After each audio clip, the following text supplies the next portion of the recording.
আচ্ছা বলেন তো দেখি, উনি যদি 5 বছরের জায়গায় 10 বছর ধরে খাল খনন করে, এই দেশের খাল খনন শেষ করতে পারবে? খাল খননের জন্য সরকারের আলাদা বিভাগ আছে না, ডিপার্টমেন্ট আছে না? এটা যদি সঠিকভাবে কাজ না করে, উনি ওনার দলের লোকেরা কয়টা খাল খনন করবে? চট্টগ্রামে দেখি বৃষ্টি হইলে খালি পানি আর পানি। এইরকম কি চট্টগ্রাম না, সারা বাংলাদেশের বহু জায়গায় আছে। তাইলে দেখেন উনি কি করেছেন, নেতিবাচক কাজ কি করেছেন দেখেন। দুর্নীতি দমন কমিশনের চেয়ারম্যান নাই এখন, আছে? কই গেল এটা? এটা লাগবে না? দুর্নীতি দমন কমিশনের চেয়ারম্যান স্বাধীনভাবে কাজ করতে দিলে অসুবিধা কোথায়? আমাদের তো কোনো অসুবিধা নেই। এই যে 11 দলের নেতারা বসে আছে, আমার তো মনে হয় বাংলাদেশের সবচাইতে গ্রহণযোগ্য ব্যক্তিকে সকলের সম্মতিতে বাংলাদেশের দুর্নীতি দমন কমিশনের চেয়ারম্যান হিসেবে বানাইতে আমাদের কারো কোনো আপত্তি।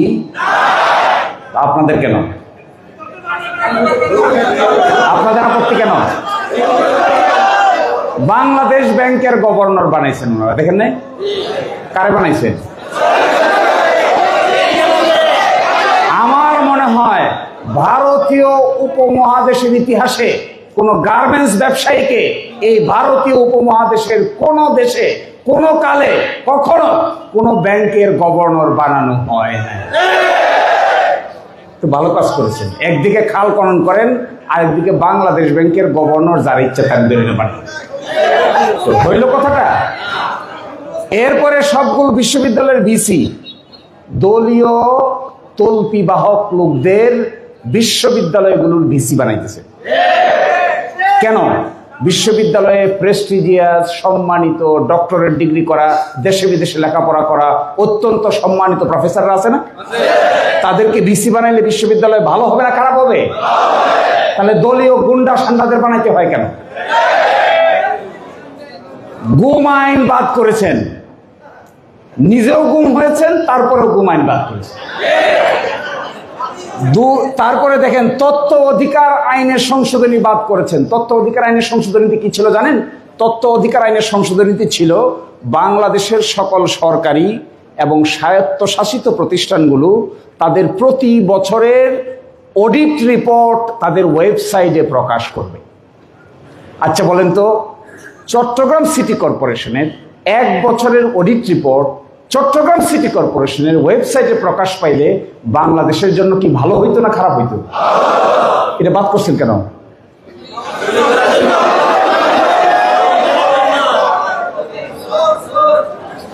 বিচারক নিয়োগ আইন বাদ করেছেন। বিচারক নিয়োগ এই প্রথম বাংলাদেশের 56 বছর ইতিহাসে প্রথম বিচারকদেরকে নিয়োগ করার জন্য একটা আইন করা হয়েছিল।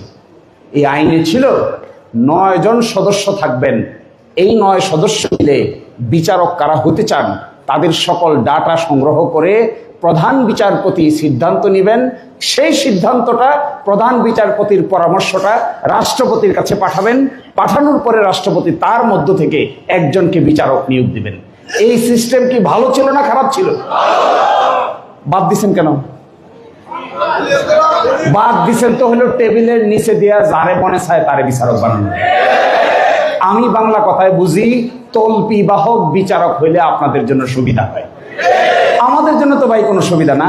আমরা চাই দেশের ইতিহাসে সবচাইতে মেরুদণ্ডওয়ালা শক্তিশালী শিক্ষিত স্বাধীন লোক বাংলাদেশের প্রধান বিচারপতি হবে, যার চেহারা দেখে, যার কলম দেখে, যার কর্মকাণ্ড দেখে, যার স্বাধীন সিদ্ধান্ত নেওয়ার ক্যাপাসিটি দেখে বাংলাদেশের মানুষ মনে করবে সবকিছু ধ্বংস হয়ে গেলেও বিচার ব্যবস্থা এখনো টিকে আছে।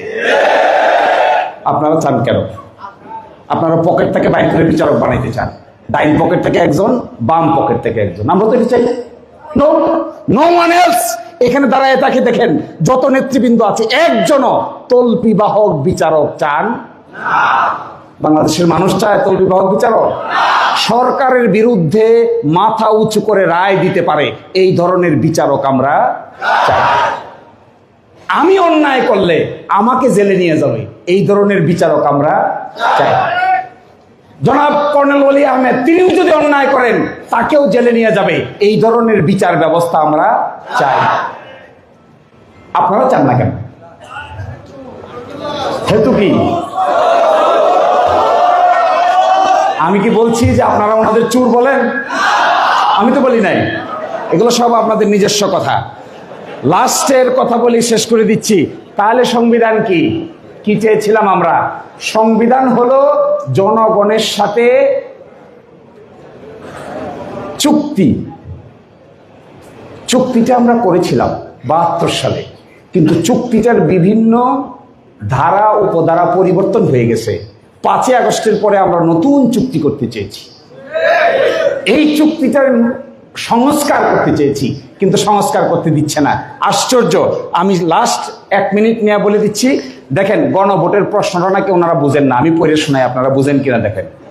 1 নম্বর প্রশ্ন, নির্বাচনকালীন তত্ত্বাবধায়ক সরকার, নির্বাচন কমিশন, অন্যান্য সাংবিধানিক প্রতিষ্ঠানগুলো জুলাই সনদে বর্ণিত প্রক্রিয়ার আলোকে গঠন করা হবে। বুঝেছেন না?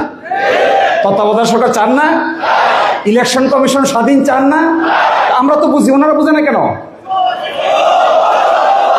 সেকেন্ড, আগামী জাতীয় সংসদে 2 কক্ষ বিশিষ্ট হবে। উচ্চ কক্ষ 100 সদস্য হবে। এই 100 সদস্য গঠিত হবে ভোটের আনুপাতিক হারে। এই যে আমি বললাম, বুঝেন নাই? বুঝেন নাই? জ্ঞান কি আমাদের চেয়ে ওনাদের কম না বেশি? আমরা বুঝতেছি, ওরা বুঝে না কেন? 3 নম্বর, সংসদে নারীর প্রতিনিধি বৃদ্ধি, বিরোধী দল হইতে ডেপুটি স্পিকার, কয়েকটি সংসদীয় কমিটির সভাপতি নির্বাচন, প্রধানমন্ত্রীর মেয়াদ সীমিতকরণ, রাষ্ট্রপতির ক্ষমতা বৃদ্ধি, মৌলিক অধিকার, বিচার বিভাগের স্বাধীনতা সহ 30টি বিষয়ে একমত হয়েছে। তা অবশ্যই বাস্তবায়ন করিতে হইবে। বুঝলাম না? বুঝলাম না? এত সুন্দর বাংলায় লেখা যদি কেউ না বুঝে,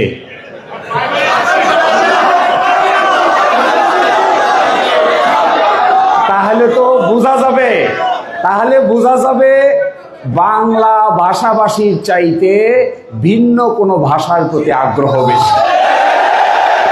আসসালামু আলাইকুম।